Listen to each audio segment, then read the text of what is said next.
Kilala niyo po ba ako? Opo, ako po yung pinasikat ng mga pinklawan. Dahil trigger po sila pag nagsasalita na ako. Kesyo bayaran daw po ako. Kesyo may pinirmahang kontrata daw ako. Kesyo bobo daw ako.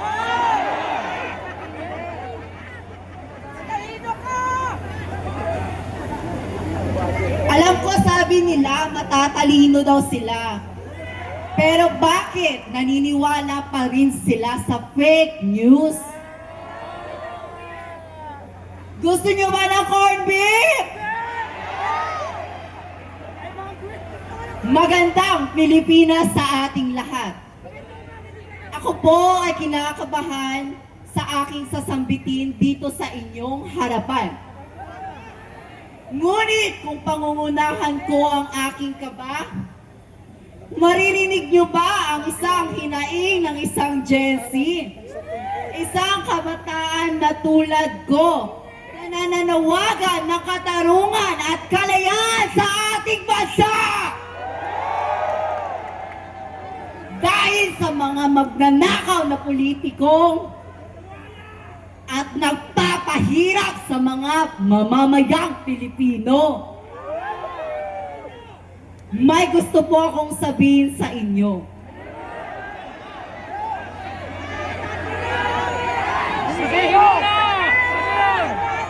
Hindi po ako original na DDS. Hindi rin po ako pinklawan. Hindi rin ako loyalista. Opo, wala po akong pakialam sa politika. Pero ako lang ba yung nakakakita? Na nakaw doon, nakaw dito. Flood control dito, flood control doon. Wasak kalsada dito, wasak doon. Sinong kabataan ang mga ganahan dyan? Eh mas gugustuhin pa nga ng mga kabataang umakyat sa bundok. At kung tatawagin natin silang NPA, magagalit sila. Dahil red tagging yun.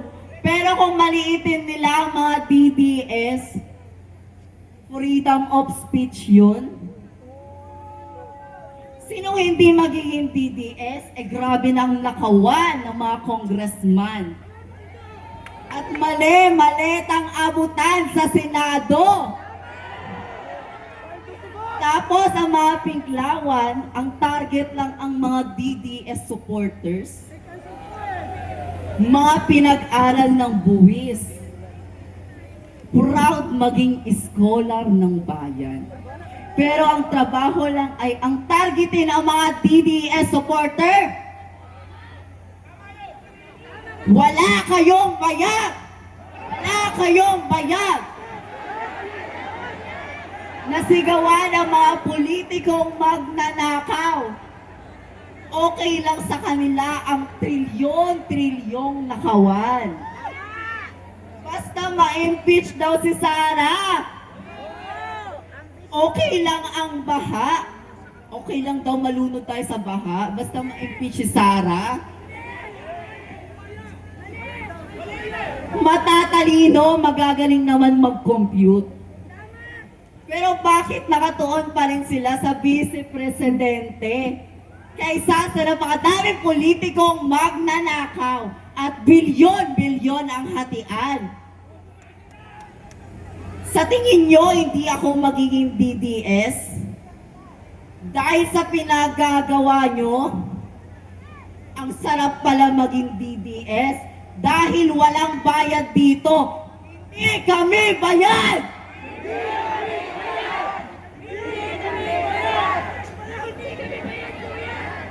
Isipin nyo mga DDS na kain sa kalsada. Isipin nyo mga DDS nagtutulungan at naghihilaan pataas. Pero mga pinklawan, walang ibang ginawa kundi atupagin ang mga DDS? Paano hindi kayo papansinin? Mga papansin kayo! Papansin kayo! Lakas niyong magyabang para kay Samasa at mamamayang Pilipino. Pero minamalit niyo ko na nakain ako sa karinderya. Minamalit niyo ko na porket nakatira ako sa squatters area. Nakakadiri kayong panoorin dahil nagyayaman-yamanan kayo pero takot kayong umapak sa lupa. Makain suka. Pilit nilang pinapatahimik ang katotohanan. Kapag may isang taong naninindigan at nagsasalita ng katotohanan, pinapakulong nila. Hindi sila marunong lumaban ng patas. Kawawa na ang ating bansa. Kaya magkaisa tayo, lalo na sa mga kabataan, dahil ang kabataan ang pag-asa ng bayan, hindi sisira ng ating bayan. Kaya sa mga gusto pong magsalita na kabataan dito sa harapan, magpalista po kayo dahil ang ating boses ang tulay ng pagbabago ng ating bansa. Dahil para mawala na po ang mga magnanakaw na politiko at nagpapahirap sa mga mamamayang Pilipino. Uy, tubig. Gusto ko to. Kanina pa. Para po sa ating Pangulo, nagmamakaawa na po ako. Kaming mga kabataan, nagmamakaawa naman po kami sa inyo. Nanaway, bumaba na po kayo sa pwesto! BBM resign!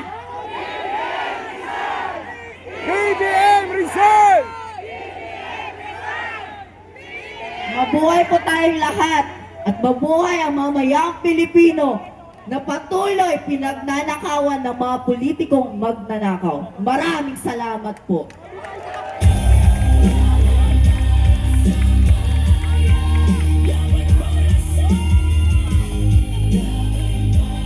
Salamat, Daniel Romina. Bayan! Nandito po ang nag-iisang sikat, ang inyong lingkod, food delivery. At isang tagapagtaguyod ng sikat, a strong, intelligent, knowledge, action, and dedication. Maraming ilan dyan, mga vendors. At syempre yung ating mga riders, food delivery. Takot nang mag-deliver dahil sa malawakang krimen. Ang isang sigaw ng mamamayan, BBM resign!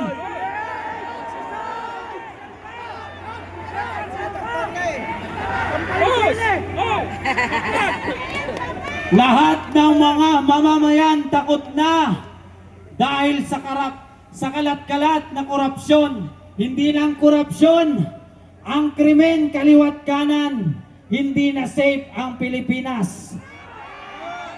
Safe daw! Ibababa ko lang ang helmet ko kasi kasing bigat na ng maletang ninakaw nila.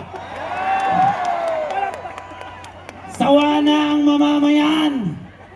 Kailangan namin ng hustisya. Hustisya sa mga matatanda at mga kabataan na ninakawan. Hustisya! Hustisya! Hustisya! Hustisya! Hustisya! Hindi lang pera ng bayan ninakaw, pati na ang ating kaligtasan, pati na ang pondo ng PhilHealth. Kung magkasakit ang kapwa natin Pilipino, saan tayo tutungo? Wala! Masaya sila dahil nasa marangyang pamumuhay sila. Kay ganda ng tahanan nila, gawa sa pondo ng pera ng bayan. Mamamayang Pilipino, kabataan, matatanda, SK, sinaunang kabataan, HK, henerasyon ng kabataan, tayo na tumindig, makiisa, makilahok sa pagtitipong ito sa entabladong kaisa ng United People's Initiative. Nandito tayo para ipakita ang sigaw, upakan natin ang korupsyon. Upakan! Upakan! Upakan! Hindi lang doon nagtatapos, hindi lang tayo uupak, sisipain! Sisipain! Mga kurakot, dapat sipain! Kawawa ang mamamayan, tayo'y gutom, sila nagpakasasa sa pondo ng bayan, sila'y nagpakabusog sa pondo ng bayan. Ang ating kaban ay unti-unti na nilang inuubos. Ang mga proyekto ng ating pamalaan, unti-unti na nilang binibenta. Ang mga kapakanan ng food delivery at mga rider, nasaan ang aming proteksyon, hustisya sa mga rider na sinaksak? Isisigaw natin dito sa mga magnanakaw. Ngayong darating na July 21, mag-25 years old na po ang inyong lingkod, Nel G. de la Cruz Matunding, mula pa sa Bukidnon, nagbisikleta, inikot ang buong Pilipinas. Ngayon, isisigaw to, BBM, resign!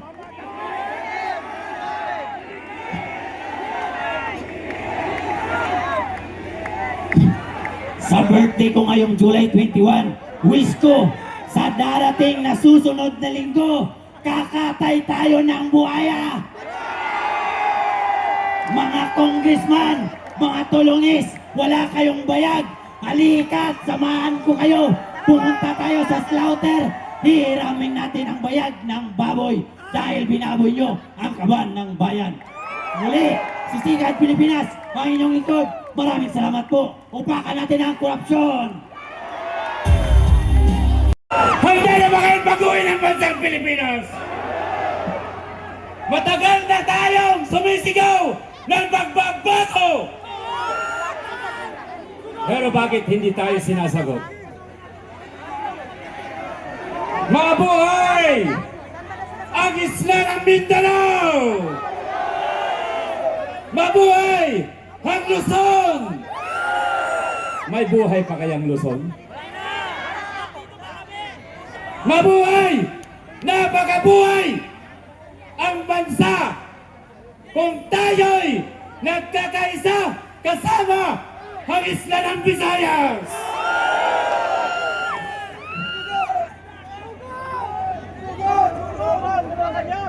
Mukhang tulog kayo rito. Gising niyo ba kayo? O natutulog pa kayo sa katotohanan na dapat nating ipaglaban?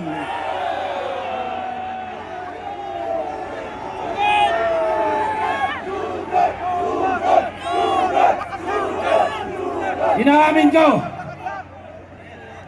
isa rin akong genuine na Ilocano.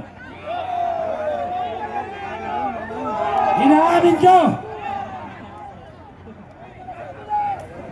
na ako'y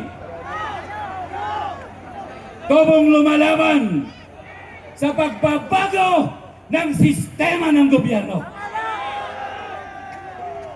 Pero mukhang hindi pa kayo handa, mga kapatid.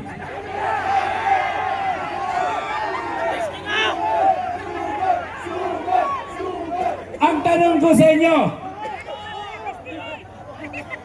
united na nga ba talaga tayo? Handa na ba natin ipaglaban ang People's Initiative na genuine?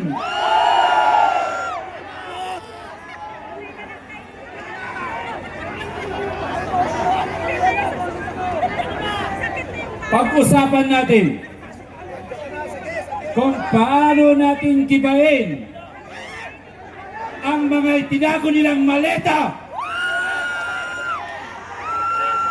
Are you ready?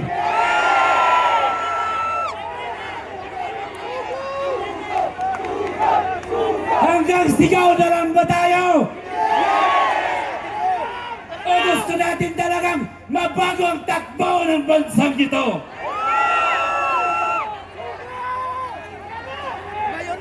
Nag-aanday pa ba tayo ng ibang bayani ng bansa samantalang kayo ang mga bayani ng bansang ito?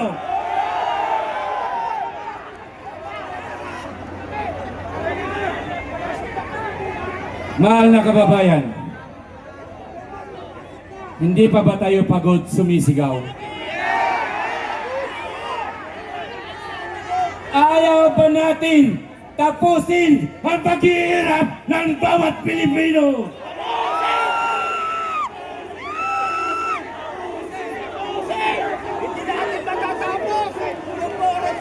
Makinig kayo.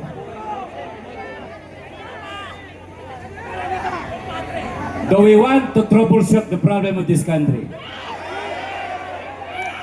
Do we want to stop now and let us start a brand new solution? Pinag-uusapan natin lagi ang problema ng ating bansa. But finally, when Professor Ray Valeros declared that we should start talking the solution of every problem of this country. But how? How are we going to start?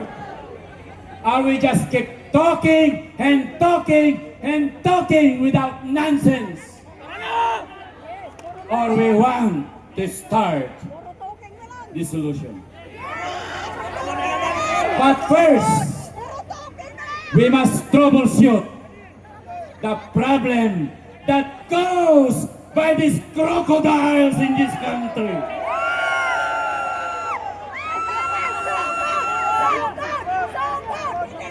Nasaan ang mga nakamaletang perang ito? Gusto nyo ba na pabalikin natin ang pera yan sa ating mamamayan?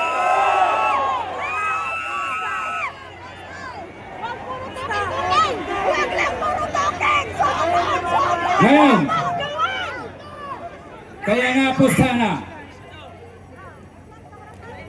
sana lamang po, imumungkahi ko ito. Handa ba kayong sumuporta? Are you ready?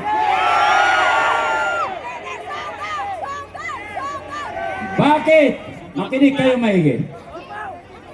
Bakit hindi natin pasiyasat sa mga bangkong nag-release ng pera kung ano ang mga serial numbers ng mga perang ito at ibalik sa treasury ng mga Pilipino? Do you believe me? Kailangan natin malaman ang mga serial numbers ng mga perang ito mula sa Central Bank, mula sa Land Bank, mula sa mga bangkong nag-release ng perang ito. At sino man ang may hawak ng mga serial numbers na ito ay dapat makulong kung hindi niya ibalik ang pera yan sa bangko ng mga tao. Payag ba kayo? I hope that after this indignation, there should be a concrete resolution. We are not against the government. Because the government is you, not them. Payag ba kayo na inaagaw ang mga kalupaan ng Pilipinas? Payag ba kayo na ang mga tribo natin ay naisasantabi na lamang at sila'y hindi malaya sa kanilang mga lupain?